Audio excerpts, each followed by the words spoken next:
Hello everyone. তো সবাইকে জানাই আমার চ্যানেলে আবার স্বাগত। আজকে যে রেসিপিটা শেয়ার করব সেটা সম্পূর্ণ নিরামিষ, যেহেতু চলছে রথযাত্রা। তো প্রত্যেক বছরই আমি রথযাত্রা স্পেশাল কিছু রেসিপি তোমাদের সাথে শেয়ার করি।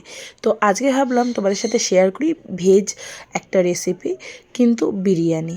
হ্যাঁ, শুনতে অবাক লাগলেও এটা সত্যি। আমি আজ তোমাদের সাথে শেয়ার করতে চলেছি ভেজ বিরিয়ানি রেসিপি। তো চলো, অবশ্যই রেসিপিটা স্কিপ না করে ফুল দেখো। তো যেহেতু ভেজ বিরিয়ানি, আমি প্রথমেই এর মধ্যে অ্যাড করব পনির। পনিরগুলোকে আমি বড় বড় কিউব করে কেটে নিয়েছি।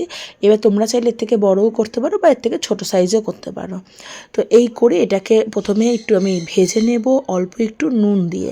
আর খুব বেশি লাল বা কড়া করে ভাজবো না, খুব সিম্পল হালকা করে ভেজে তুলে নেব।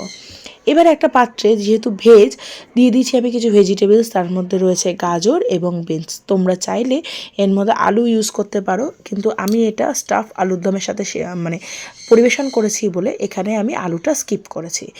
এবার এর মধ্যে কী কী মশলাপাতি দিচ্ছি চলো একবার বলে দিই। এই যে গাজর আর বিনের মধ্যে দিয়ে দিয়েছি আদা বাটা, আর তার সাথে জিরের গুঁড়ো আর লঙ্কা বাটা। আর তার মধ্যে দিয়ে দিয়েছি পরিমাণ মতো নুন এবং টক দই দিয়ে ভালো করে ম্যারিনেট করে রেখেছি। এবার এর মধ্যে আমি একটুখানি লঙ্কার গুঁড়ো অ্যাড করেছি, দিয়ে ভালো করে ম্যারিনেট করে বেশ কিছুক্ষণ স্ট্যান্ডিং টাইম দিয়েছি। এবার কড়াইতে তেল দিয়ে দেবো আমি একটু গরম করে।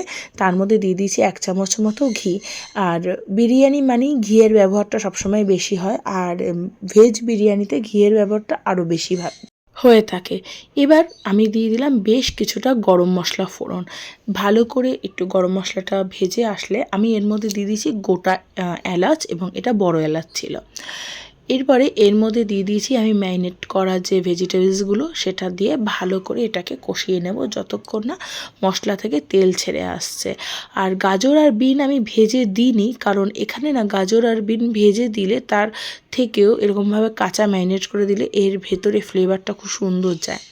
এর মধ্যে দিয়ে দিয়েছি বেশ কিছুটা গোলাপ জল এবং বেশ কিছুটা কেওড়া জল। বিরিয়ানি মানেই আমাদের যেহেতু গোলাপ জল আর কেওড়া জলের ব্যবহারটা হয়েই থাকে, আর সবজির মধ্যে দিয়ে দিলে এটা সবজির মধ্যে এই ফ্লেভারটা চলে যায়।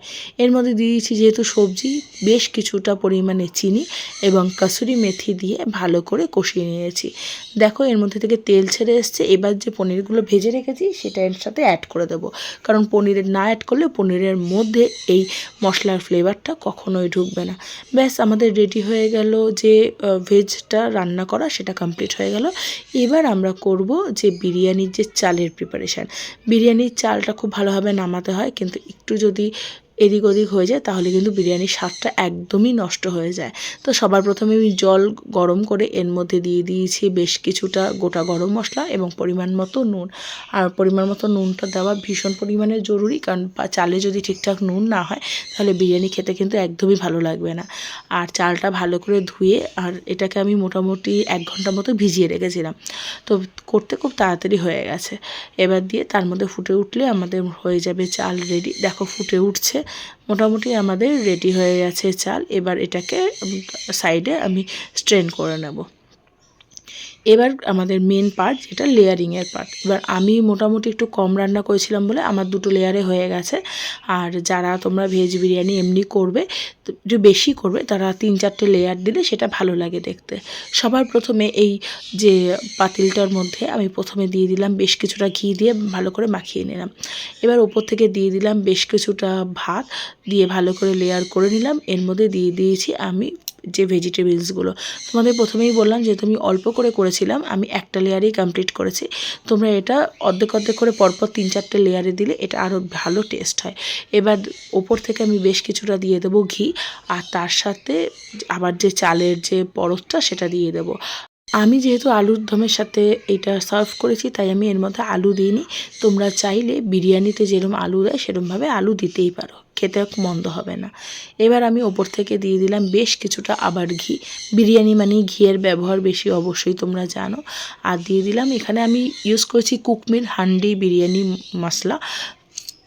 তোমরা চাইলে অন্য কিছু ইউজ করতে পারো, প্লেন যে বিরিয়ানি মশলাটা আমরা দোকানে কিনতে পাই সেটাও ইউজ করতে পারো।